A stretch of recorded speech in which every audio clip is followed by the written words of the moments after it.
Hi friends, তো দেখো আজ আবার চলে এসেছি অনেকদিন পরে তোমাদের সামনে একটা রান্নার রেসিপি নিয়ে। আজ আমি বানাবো দেখো দেশি ট্যাংরা মাছের ঝোল। তো আমি মাছটাকে ভালো করে ধুয়ে সুন্দর করে হলুদ লবণ মাখিয়ে নিয়েছি। আর এখানে আমি কিছুটা মাছ দেখো ফ্রাই করতে বসিয়ে দিয়েছি। মাছ ভাজা তোমরা সবাই জানো, এটা আলাদা করে দেখানোর কিছু নেই।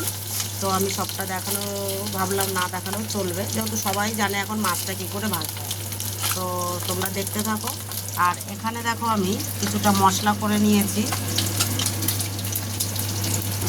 তো দেখতেই পাচ্ছ আমি এখানে আদা রসুন, অল্প একটু আদা, অল্প একটু রসুন, একটা টমেটো আর 5-6 টমেটো কাঁচা লঙ্কা নিয়ে পেস্ট করে নিয়েছি। তরকারিটা যতটা হবে সেই অনুযায়ী তোমাদের মশলাটা হবে, তোমরা তোমাদের আন্দাজ মতো মশলাটা করে নিও। আমি এই মশলাটাই এতে ব্যবহার করব।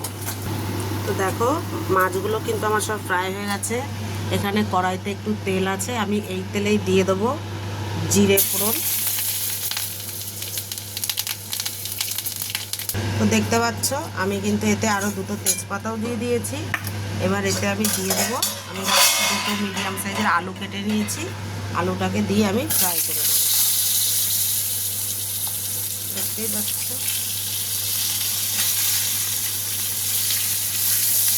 আমি একবারে চাপিয়ে দিয়েছি, যেহেতু আমার আর তাহলে আলুটাকে ভেজে আবার এক্সট্রা করে তুলতে হবে না। আলুটাকে আমি এই তেলেই ভেজে নেব। দেখতেই পাচ্ছ আলুগুলো কিন্তু ফ্রাই হয়ে গেছে, লাল লাল হয়ে গেছে। এতে তেল আছে, আলুটা আমি নামিয়ে নিয়েছি। এবার আমি মশলার পেস্টটা দিয়ে দেবো।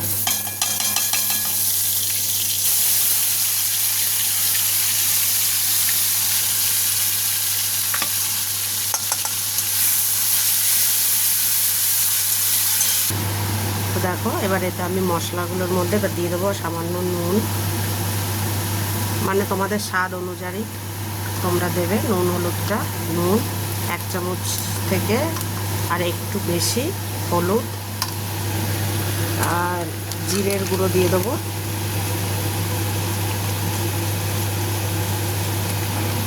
এই 1 চামচ মতো, বড় চামচের 1 চামচ মতো দিয়ে এটাকে মিক্স করে নেবো।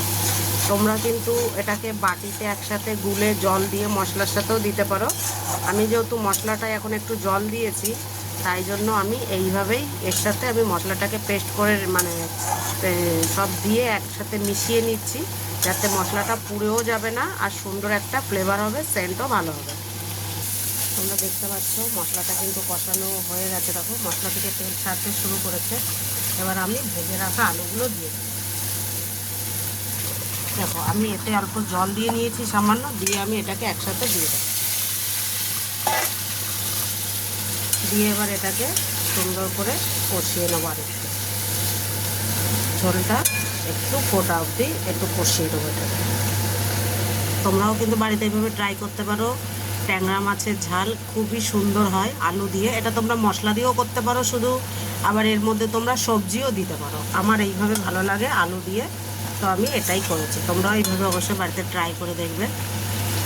দেখো বন্ধুরা পুরো জলটা শুকিয়ে গেছে, একদম সুন্দর করে আমার কষানো রেডি। পুরো মশলা থেকে দেখতে পাচ্ছ তেল ছেড়ে দিয়েছে। এই পর্যায়ে আসলে আমি এবার এটাতে পুরো জল দিয়ে দিলাম।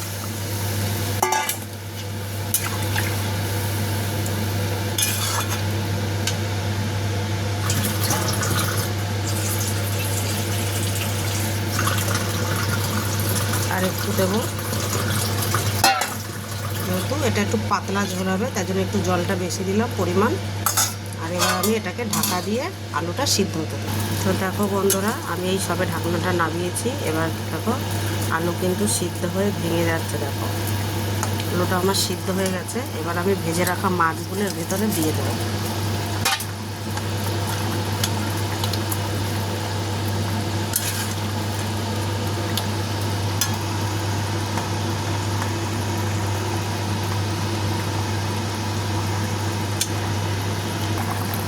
দেখো বন্ধুরা এবার আমি এতে দিয়ে দেবো, মাছগুলো দেওয়ার পরে ফুটে গেছে। এবার আমি এতে 1 চামচ মতো গরম মশলা দিয়ে দিলাম।